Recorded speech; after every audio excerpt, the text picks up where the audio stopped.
हुए हमारे साथ उन सबके बीच रखना चाहता हूं कि इसी सोमवार से बुशरा जी का डीबी लाइव पर एक स्पेशल प्रोग्राम आप शाम 4 बजे से देखेंगे, नज़र और नज़रिया के नाम से। और वो एक अलग प्रोग्राम होगा, 4 बजे से जुड़िए। लेकिन उससे पहले एक प्रोमो छोटा सा दिखाना चाहता हूं कि बुशरा जी उसमें करने क्या वाली हैं। जरा उस प्रोमो को दिखा देते हैं और फिर आता हूं बुशरा जी के पास। और इनके पास इनके भारत जोड़ो यात्रा और देश की राजनीति पर इनका नज़रिया जरा समझेंगे। नज़र और नज़रिया है इनका प्रोग्राम का नाम, तो जरा इनका नज़रिया भी समझें कि भारत जोड़ो यात्रा पे क्या कुछ करने वाली हैं। पहले देखते हैं प्रोमो। सियासत की हर बारीकी को समझता, राजनेताओं के हर मंसूबे को परखता, निष्पक्षता और सहजता से हर पहलू को दिखाता, जनता को सिर्फ वोट बैंक समझने वाले नेताओं के हर कदम को बताता और नजरिया पेश करता। मेरा शो नजर और नजरिया सिर्फ डीबी लाइव पर। तो नज़र और नज़रिया बुशरा जी 4 बजे शाम सोमवार से शुरू कर रही हैं। आप लोग ज़रूर जुड़िए, देखिए। और सवाल यही बुशरा जी कि राहुल गांधी इस अगली पदयात्रा पे अगर निकलते हैं, अगर का अब सवाल ही नहीं है, वो निकल रहे हैं, उससे पहले भी हैं ही, रोड पे ही हैं, वो चल ही रहे हैं, तो क्या परिवर्तन आप देश की सियासत में देखती हैं? क्या कुछ आप देख रही हैं आने वाले समय में सत्ता पक्ष, और खासकर इस समय जब मणिपुर में आग लगी हुई है, जब पूर्वोत्तर धीरे धीरे उस आग की लपेट में आ रहा है, चपेट में आ रहा है, जो भी कह लें, तब इधर उत्तर भारत की बात होती है और उत्तर भारत से ये यात्रा गुजरने वाली है। कैसे देखा जाए उसको? जी राजीव जी, फिल्मी स्टाइल में मैं कहना चाहूंगी कि क्योंकि दोबारा जो है ये भारत जोड़ो यात्रा एक तरह से पार्ट 2 या आप एक्सटेंशन जिस तरह से कह रहे हैं वो शुरू होने जा रहा है।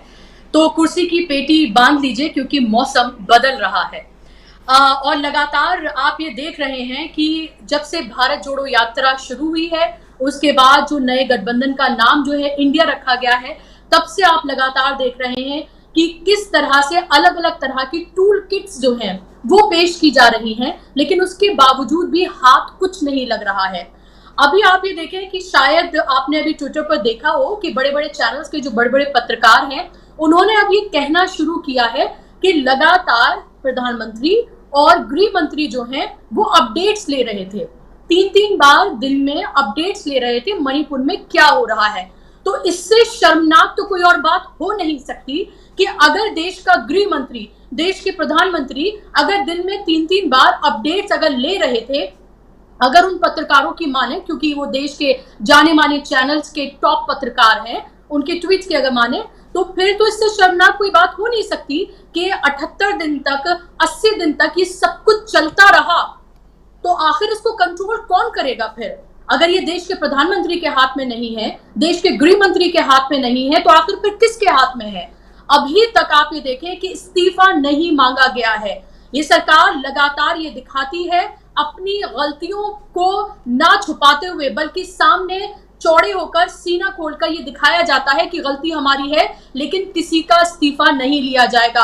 हमें याद रखना चाहिए यूपीए 1, यूपीए 2 में कि किस तरह से इस्तीफे जो है लिए जाते थे, लेकिन अब ये सब कुछ खत्म हो गया है। गलती भी करेंगे और डंके की चोट पर करेंगे, क्योंकि उन्हें लग रहा है कि कोई हमारा कुछ नहीं बिगाड़ सकता है। लेकिन अब साफ तौर पर जो घबराहट है, जो खिसियाहट है, वो चेहरों पर नजर आ रही है। लगातार जिस तरह की बातें अलग अलग मंचों से की जा रही हैं, उससे साफ तौर पर यह जाहिर होता है कि किस तरह से ये बौखलाहट साफ नजर आ रही है। और अब आप ये देखिए राजीव जी कि क्या जब हमारे प्रधानमंत्री बाहर जाएंगे, बाहर के देशों में, तो उनको प्राइम मिनिस्टर ऑफ इंडिया ही बुलाया जाएगा ना, वहां पर उसी नाम से बुलाया जाता है। तो क्या वो इसको भी बंद कर देंगे? इस पर भी ऐतराज जताएंगे? क्योंकि इंडिया से तो अब तमाम जो बीजेपी के नेता हैं उन सबको अब ऐतराज होने लगा है। अब इंडिया शब्द जो है, जितनी भी उनकी स्कीम्स हैं, क्या उन सबसे हटा दिया जाएगा? क्या जब भी वो अगर उनका ट्विटर हैंडल भी अगर आप देखें हमारे पीएम का, तो वहां पर लिखा हुआ है, तो क्या वहां से हर जगह से इंडिया शब्द हटा दिया जाएगा? अब इंडिया शब्द से ही कोफ्त हो जाएगी क्या? तो कितनी भी आप ये खींच निकालने की कोशिश करें, कितनी भी खिसियाहट आप दिखाने की कोशिश करें, लेकिन ये साफ है कि तीर जो है वो सही निशाने पर लगा है, और ऐसे निशाने पर लगा है कि जिसकी ना तो दवा मिल रही है, एक ऐसा जख्म वो तीर छोड़ गया है कि उसकी दवा भी नहीं मिल रही है, और वो बार बार जख्म जो है वो कुरेदा जा रहा है। मुझे डर है कहीं ये जो जख्म है वो हमारी सरकार के लिए नासूर ना बन जाए, क्योंकि जिस तरह से लगातार एक आक्रामक मोड में पूरा का पूरा विपक्ष नजर आ रहा है, और पहली बार आप ये देखें कि ये दिखा रहा है कि विपक्ष की ताकत क्या होती है जब तमाम पार्टीज एक साथ एक मंच पर इकट्ठा हुई हैं, और जब भी वो किसी मुद्दे को उठाती हैं तो किस तरह से पूरे के पूरे सरकारी अमले में बौखलाहट हो जाती है, वो साफ तौर पर देखा जा सकता है। राजीव जी, क्योंकि आपने मेरे शो का भी जिक्र किया है, तो मैं यहाँ पर ये भी कहना चाहूंगी कि जिस तरह से डीबी लाइव लगातार जनता के मुद्दे उठाता रहा है और बिना लाभ लपेट के, बिना किसी द्वेष, बिना किसी अनुराग के अपनी बातों को रखता रहा है, हमारी कोशिश ये होगी कि 4 से 5 जब मैं लोगों के सामने आऊंगी डीबी लाइव पर, तो इन तमाम मुद्दों को मैं उठाऊं, उनकी आवाज को उठाऊं, और खास तौर पर वो जो एक वीडियो लगातार वायरल हो रही है, जो हम सबको अंदर अंदर कचोट रही है, हमारा दिल एक तरह से पसीज गया उसको देखकर, उस शख्स की आवाज बनकर हम लोगों को सामने आना है, क्योंकि पत्रकारिता का यही धर्म है कि निचले स्तर पर, सबसे निचले पायदान पर जो शख्स है उसकी आवाज हम इतनी जोर से उठाएं कि उस सबसे ऊंचे पायदान पर शख्स बैठा है, वो जो गूंगा और बहरा हो चुका है, वो भी बोलने पर मजबूर हो जाए। यही पत्रकारिता का धर्म है, यही हमें सिखाया गया था। तो मुझे लग रहा है कि जो भारत जोड़ो यात्रा पार्ट 2 जो शुरू होने जा रहा है, वो जो बौखलाहट है उसमें बहुत ज्यादा इजाफा करने वाला है, और ये सही वक्त पर सही कदम उठाया जा रहा है। और अब तो जाहिर सी बात है तमाम पार्टीज भी साथ हैं, तो वो अलग अलग स्टेट से जो निकलेंगे और तमाम पार्टीज के जो नुमाइंदे वो साथ में जाएंगे, उससे त्याग की मूर्त रह ली है। तो इनके बारे में तो जितना बोले उतना ही कम है।